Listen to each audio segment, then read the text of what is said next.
This video is an open forum interview for our Vice President of Business and Administrative Services. The candidate is Doug Roberts. Wow, okay. Well, as is mentioned, my name is Doug Roberts. And if it helps for those who like to know that some of the candidates are actually, born and raised in this area, yes, I went to Pleasant Hill High School. I was born in Walnut Creek and grew up on Mohawk Drive, so I've known about DVC all my life. I came to the district, as he stated. I worked at the district office for about 14 years.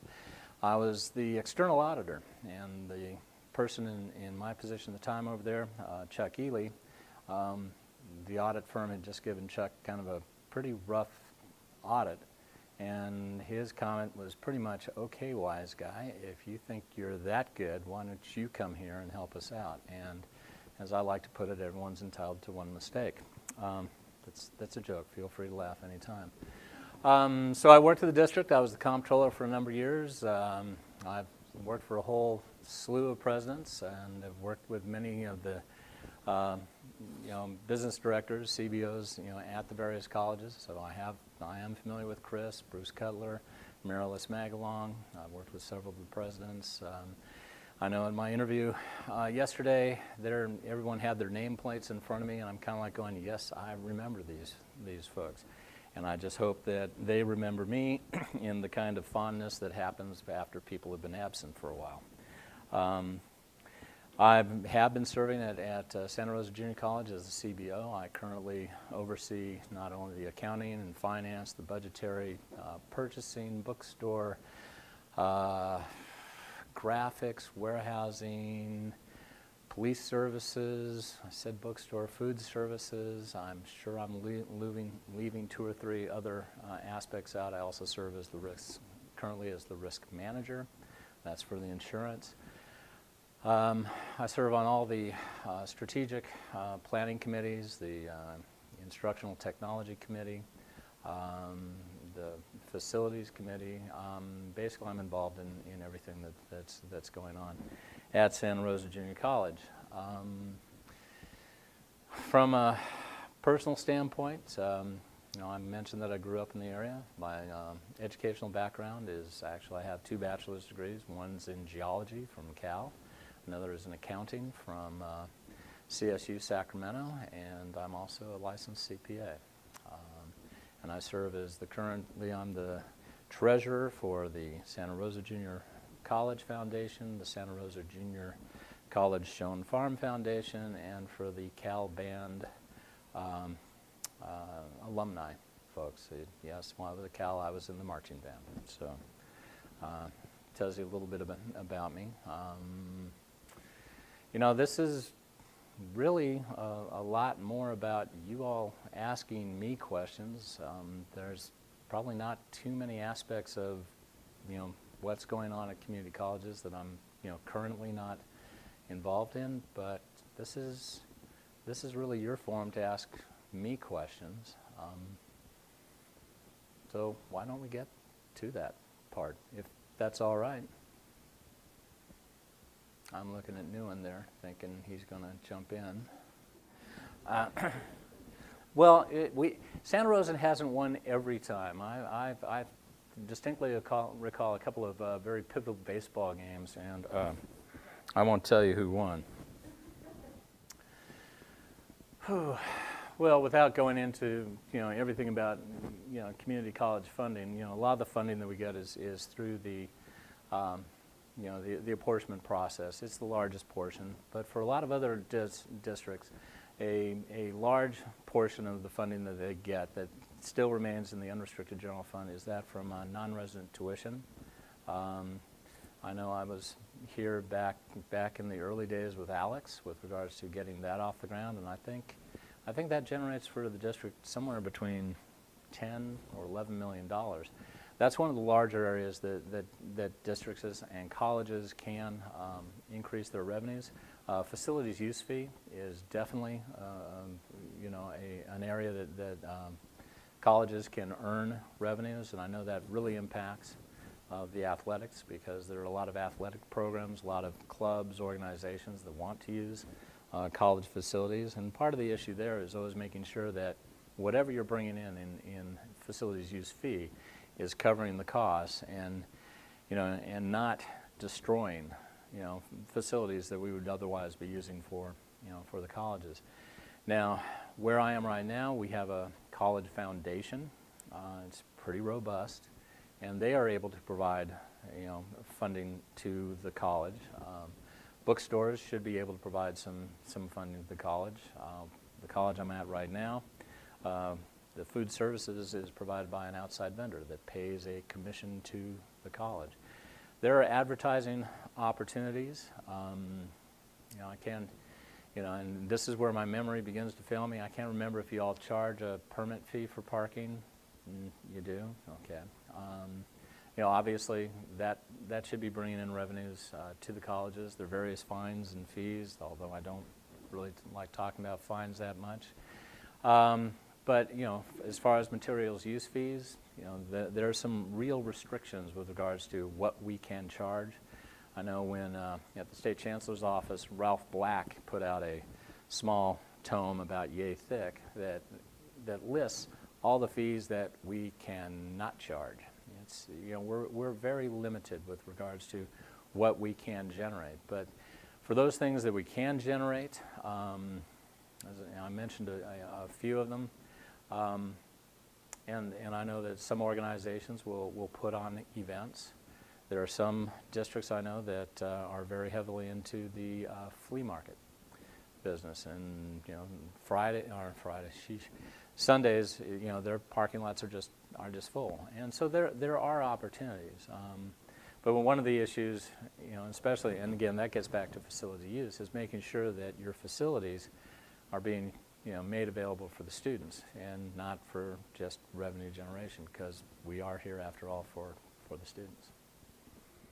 But there's not only, I'm kind of pointing a finger, I shouldn't say that, but it's not only a matter of revenue enhancement. Sometimes you can also kind of stretch your dollars out a little bit further by making sure some of your expenditures are a little bit less. And I know that when I was here ages ago,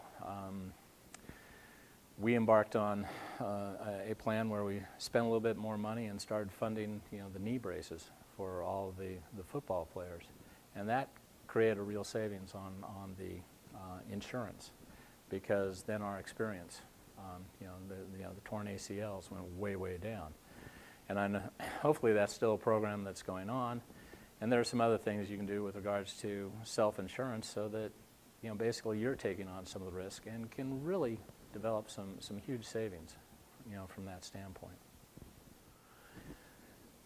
Well, as I told the folks in the interview panel yesterday, and I don't want to make it sound like I'll just talk to anybody, but I definitely have an open door policy. I want to have people come in and talk to me, especially if there's something that they feel is wrong or upsetting to them. It's I'm not trying to, whistle blow or anything like that, but generally most people, they want to get the job done. And generally when they have a problem, it's because something's impeding them from getting the job done. And what I want to know is find out, okay, what is the what is the problem? I was talking to Nguyen. Am I saying that right? Nguyen? Nguyen. Okay. Because I know when I was in the district office, it kind of have a feeling that once you can laugh at a problem, you've already started solving it. And so for a while before I left, we had no problems at the district office. We had opportunities. And so people were continuing to bring me opportunities. Okay, we knew that was an in joke, but people were already beginning to laugh and smile. And it's kind of like, okay, we know this is a problem, but we're already beginning to laugh at how do we fix it. I'm all about getting the job done. And I know business guy, that's what we do. But and so I'm looking for, if people have suggestions on how to improve things, I want those suggestions to figure out how to make it work. I wouldn't be much of an accountant, math guy. Yeah, I mean geology, how does that fit in? I could do a whole long dissertation on that one. but it's about problem solving, and I like to solve problems. And so from the standpoint of what is my management style, I kind of try to lead by example. You know, as most people will tell you, I'm generally in early, I leave late, and if somebody has a problem, then they need help. If I can't find anybody to, you know, somebody else to help them, I'll roll up my sleeves and help them. And that includes, you know, getting out a 10 key, working on a spreadsheet, or in some cases, if you know, I'll be walking past some, you know, one of the guys in grounds maintenance, and if somebody needs a helping hand, I'll roll up my shirt sleeves and I'll give them a hand there. There's no job, you know, here that I don't think, you know, is you know, no one's responsibility. If you know, somebody needs his hand, I'll help out. Does that kind of answer your question?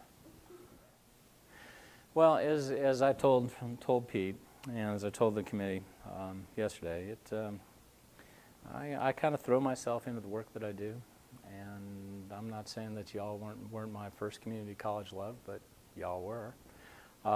Secondly, there's some opportunities here. At some point when I go off into that golden sunset, like a lot of my peers do, they keep coming back doing the 6-month rent-a-CBO thing. And there are some opportunities here for some broadening of my experiences, such as overseeing IT and HR and facilities that, you know, is currently not you know, part of what I do right now, and I would like to broaden that. And plus, my wife works in San Ramon, and so, you know, I know you're not supposed to ask questions about, you know, family relations. That's all right. Everyone, be cool. I'm not upset about that. And so this might be an opportunity for us to be a little closer. Wow. You know, when people say, you know, why would you be the best candidate? You know, for people to answer and then start to say, well, I would be the best candidate because it's like, you know, I don't know the other two candidates other than what I've read in the little blurb, and they may be excellent candidates. I'm not that arrogant to think that you know, I am the best. What I do have, though, is a lot of experience with community colleges. I certainly understand, you know, the whole dynamic of shared governance. And there are a lot of folks who, in coming from the outside to community colleges, oh, there's a face from the past. How you doing? A lot of folks, you know, come to community colleges and just do not get it. You know, they do not get that if you want to get anything accomplished, you've got to work with the stakeholders. You have to make the case. You know, AB 1725, 10+1. I mean, these are all aspects that somebody coming from, you know, another organization just won't get it, you know, initially, and there are some folks who never get it the entire time they're at a community college, which generally tends to be short, because if they don't get it, they run into a whole bunch of problems. I certainly understand, you know, the finances of community colleges. I understand what we can do, what we cannot do. I certainly understand, you know, aspects of, you know, how to run a bookstore, how to run food services. You know, you know, if y'all haven't made too many changes to your IT system, well, I kind of helped bring that one on board. Don't blame me, okay? All right. Yeah, I know what some of the nicknames for Datatel have been, and not all of them have been good. You know, but when you think back on it, the other choice was Banner, and now those two have joined. So, I bring a lot of, you know, knowledge that I already have with community colleges. I'm familiar with the system, so in some cases I can probably hit the ground running, you know, a little faster than some of the other folks might. Currently, I like to think that I actually enjoy a pretty good relationship with the faculty. I know there are some districts where that relationship is a little more adversarial between faculty and administration, but I don't think that really needs to be the case. We're all here for a shared purpose, you know, to serve the students. You know, the guiding principles of how we should be operating.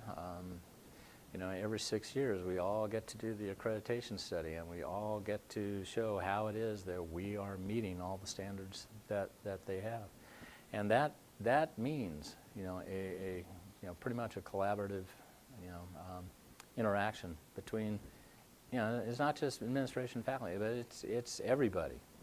You know, administration, classified, faculty, the students, part-timers, the outside community. It's, you know, I'm not trying to get all Pollyannish and say, you know, this is a community college, but, you know, we serve everybody, and you know, and in trying to accomplish, you know, the tasks we have for our strategic plan and our mission statement, it takes all of us working together, and I know that, you know, that involves working with the unions, and so far I think I've enjoyed a pretty good relationship with the unions. I don't know. So far, the people who know me are at least smiling. Letitia, come on, help me out here. Thank you. Well, you know, as far as the curriculum development, and I'll be honest, I'm more of a numbers guy, process guy, but I do know that from the standpoint of, you know, looking at trends, you know, where are our students looking for courses, you know, what courses have closed quickly, you know, which ones have huge waiting lists, you know, what are the future jobs looking for as far as, like, you know, for you know, CTE programs. From that point, it's more data analysis and working with, you know, the folks in academic affairs curriculum that, okay, here's where the need is. You know, we're seeing this need, and perhaps this is where we need to place more courses. I mean, one of the basic things that you know, every college needs to do is, and I'm sure it's given, you know, to you all from the district office, is, you know, here are the FTES goals. You know, in order to get the funding, this is the FTES that have to be produced. Well, it's trying to help figure out what is the right mix, you know, to get there. You know, we try to do this as economically as possible. I know that's kind of a real, you know, business term, but, you know, one of the things that DVC has been able to do over the years is, because it's been somewhat economical, it's always had, you know, except for the years the district office took it away, wasn't me, you know, has had a fund balance that's been able to allow this district to actually strategically place funding where it needs to be. And in many cases, for some curriculum, which is very intensive with regards to instructional equipment, it's nice to be able to make those funds available. So it's more of a service, you know, and a partnership. It's you know, decisions have to be made, but I don't feel that you know, I'm the best one to say, well, this is how a course should be taught. You know, these are the courses we should teach. What I can do is say, you know, there looks to be this trend line with regards to, you know, here are the courses that fill up. Here are some of the courses that don't fill up. You know, here's the you know, for lack of a better word, you know, our FTES to FTEF ratio. In order for us to make this work economically, you know, here's kind of some of our benchmarks. But there are people far more sage in the whole curriculum aspect than I am. And hopefully they would welcome some input from me. Don't know. Wow. Saved the best one for last, huh? Thank you. Well, you can't build any, you know, strategic plan without it having relate to your overall master plan. And I know that at Santa Rosa we just finished up putting together our first strategic plan, and it was a long involvement of, I mean, literally hundreds of folks to finally put together, you know, what our strategic plan is. But within the context of that strategic plan is, of course, you know, what are your financial parameters? What is the budgetary framework, what are you looking for as, you know, long term? And there are some basics that you can build in. Obviously, you know, to be a viable institution over the long run, you have to make sure that your, you know, expenditures are maintained within, you know, ongoing expenditures within your ongoing revenues. But, and so that's a very broad, you know, statement. But, you know, in between time, it's also trying to read the tea leaves of what is coming down from Sacramento. This year, you know, the state came up with $100 million statewide for the Student Success Program, and they have another $100 million for the equity plan. They have yet to define what that equity plan is going to be, you know, how the money is going to be administered, what it is, you know, what their targets are.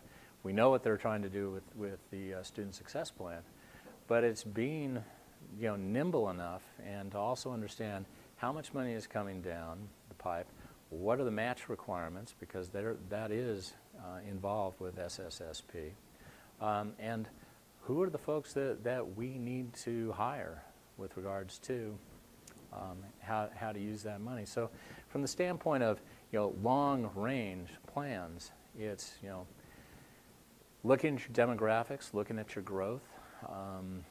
You know, I know that at Santa Rosa, we're looking at becoming a Hispanic Serving Institute. We're a little bit shy. I look at some of the demographics for Contra Costa, and that may be something in the future too, and that can provide, you know, federal revenues, you know, so we're not so dependent upon the state. But it's looking at all the factors, you know, not just what's going on here, but out in the community and what's happening in the state, what's happening with regards to legislature. And so, you know, I'm not saying that people can't come up with 5-year plans, but if you look at what happened to, you know, funding in the state over the past 5 years, we never knew if, you know, I had Prop 30 failed, and I know when I went to bed that night, it was losing. You know, thank God it did pass. But we didn't know what that was going to happen with that. We didn't know when the state came down with, you know, these successive workload reductions. You know, there were a lot of things we didn't know. And so really to maintain viability, you had to maintain a certain amount of flexibility. And that's probably going to be the role of community colleges for a while, because at Sacramento, they keep wanting to change what we do, and we have to be, as I said, flexible enough to say, okay, this is now what they want us to do, this is now what we're going to provide. And so it's you know, I don't want to sound like an old fogey, but it's not like the old days where we could count on COLA and growth every year. That's not happening anymore. Now it's, you know, what programs are going to be funded? What, you know, if there are revenues, what revenues can we get? How do we match our course offerings, curriculum plans to be in line with that which, you know, the state is going to fund right up to the moment we become a basic aid district. And for those of you who aren't aware, basic aid districts are those that get enough in enrollment fees and local property taxes that they are not dependent upon the state for financing.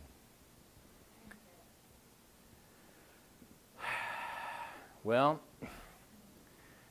for Contra Costa, it's going to be sooner than Santa Rosa. At Santa Rosa, there's a certain location that's going to freeze over before that happens. It's a while off. However, more and more districts are getting there. It used to be 3 basic aid districts. Now we're at, well, community supported. That's the new name. Now they're up to 6. So we're getting there, but it's going to be a while. Direct experience? No. No, but there's probably not an aspect of HR that at one point or the other I have not been involved in, including going to court for, you know, a HR case that went totally wrong. Do you have experience working with HR issues, even though you haven't been? Oh yeah. Well, it's, you know, certainly being in negotiations, I certainly understand contract language. I've had various departments reporting to me, so the whole concept of grievances not following contracts, yes, I've been involved with those, though I try to make sure that I get involved very early in the process, because that's really when a grievance can be taken care of, equitably and amenably for everybody. Because generally, a lot of those cases, somebody made a mistake, but instead of, having that mistake go on and on and on, fix it. It's not too, most people are, if you say I'm sorry and say I did not understand, they're pretty good about it.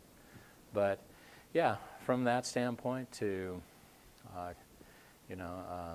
want to say clear hearings, I know that's the wrong word.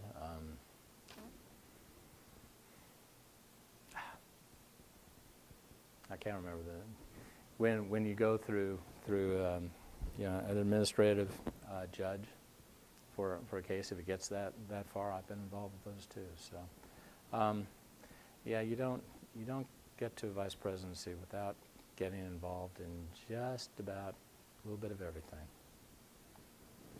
But I prefer to try to nip it in the bud as quickly as I can, because that's just easier for everybody.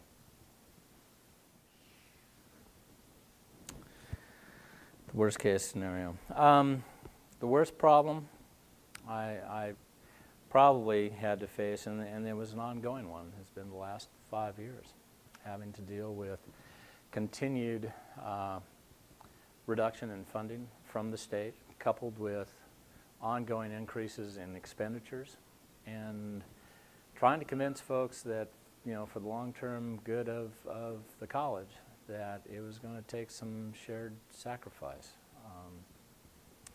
And I mean, by shared sacrifice, I mean that's everybody. And I'm sure if you talk to some of my counterparts up in Santa Rosa, until this year, everybody had taken a salary cut to get us through these hard times. It's not what we wanted to do, but it was preferable to laying off full-time regular employees, because we knew at some point this recession would end, the funding would come back, and we didn't want our institution to be devoid of all these long-term folks that we would need once the students started coming back. And so it was kind of appealing to folks' better natures, but also helping them understand why we were in the situation we were in, and what it was going to take with regards to matching our expenditures to the funding to the best that we could, so that we were able to mitigate the damage and keep ourselves as fiscally healthy as we could, even to the point of we even had a contingency plan if Prop 30 had failed. So that's probably been the roughest long patch. For those who were here at the time, I'm sure they'll remember when shortly,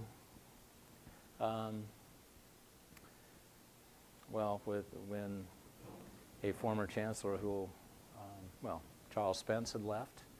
He had left after, basically putting into place a lot of ongoing expenditures that were exceeding our ongoing revenues, and the district was headed for basically, bankruptcy. And so that was a tough one, because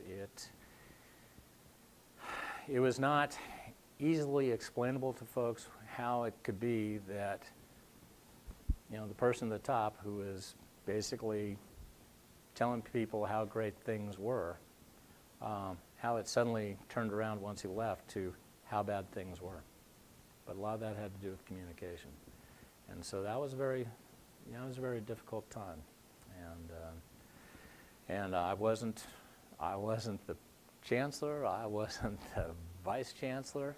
In fact, by the time things were left to be fixed, 3 vice chancellors and a chancellor had left this district. And it was kind of me and Gene Huff trying to keep it together. Oh, well, first of all, there are not any, that many institutions which are as diverse as the community college. I know at Santa Rosa, I'm not saying that we're we have the largest, we call it DRD, the largest DSPNS operation in Northern California, but we do. So I'm very well aware, and I work with Patty Wegman, quite a bit with regards to, the funding and accessibility. I've served on the ADA committee at the college, so I'm very well aware of those who, emotionally, physically, handicapped, the services we provide. And although I'm not walking with my cane anymore, those who remember me know that, I too was among the disabled ranks for quite some time. Titanium hip, so we're much better now. But working in with socioeconomic, demographic, racially, Lord, it's. I grew up in the Bay Area. I went to Berkeley. My first job out of Berkeley was working in the oil industry, and I was all over the place, working with folks from all over the world, because petroleum seems to be, everybody and anybody. And so, to me, that's I don't know. Pardon me? Yeah, it's for veterans. I have not worked that much with veterans, but I do know that is going to be the burgeoning group that we're going to be dealing with. And I also know that for many of them, their transition back to the civilian life is they're making that transition. But I do know there's that for some others, services need to be provided to help get them back into going to college. It's kind of a lot different to pick up a laptop and a pencil when for the previous 5 years you've been doing an M16. So there are services that we need to provide to help them get back into going to college again, and that's a transition. And can I say that I know exactly how to do that? I'm a whole lot better with numbers, but I can work to make sure that we get the money to help those people. Does that kind of answer your question? No? Yes? Well, as I expressed it, I started off with Contra Costa. I'm not saying that all this gray hair is fake, but at some point I will be thinking about retiring.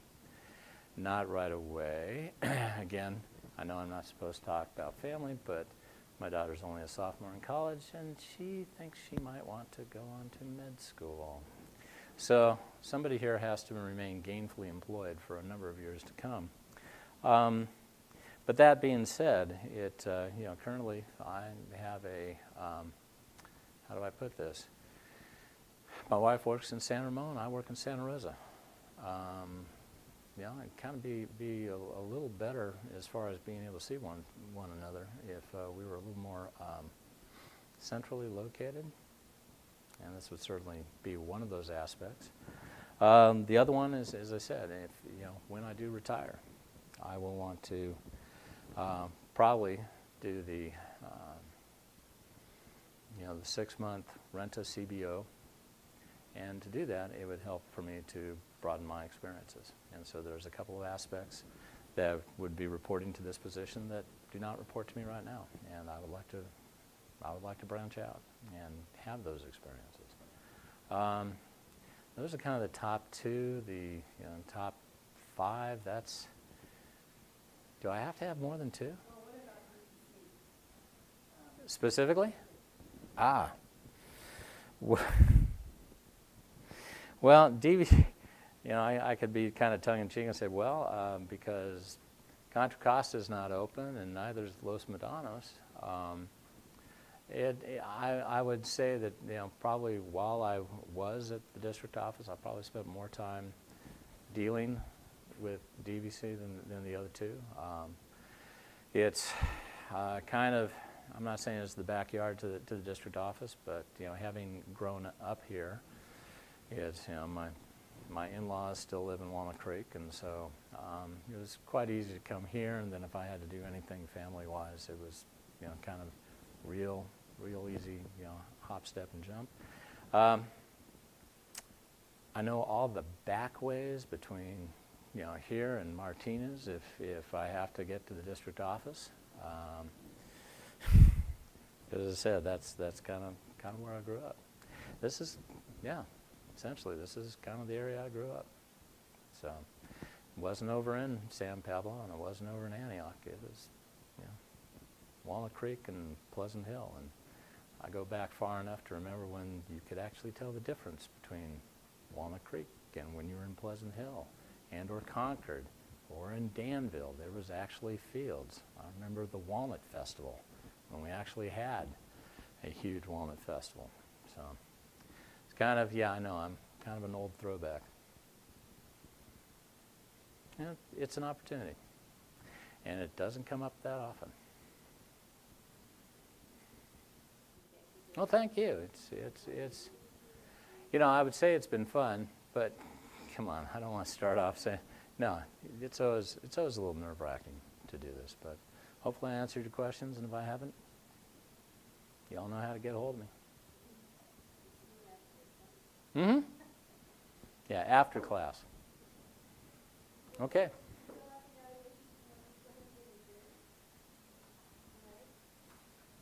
All right, well. Oh, no, thank you.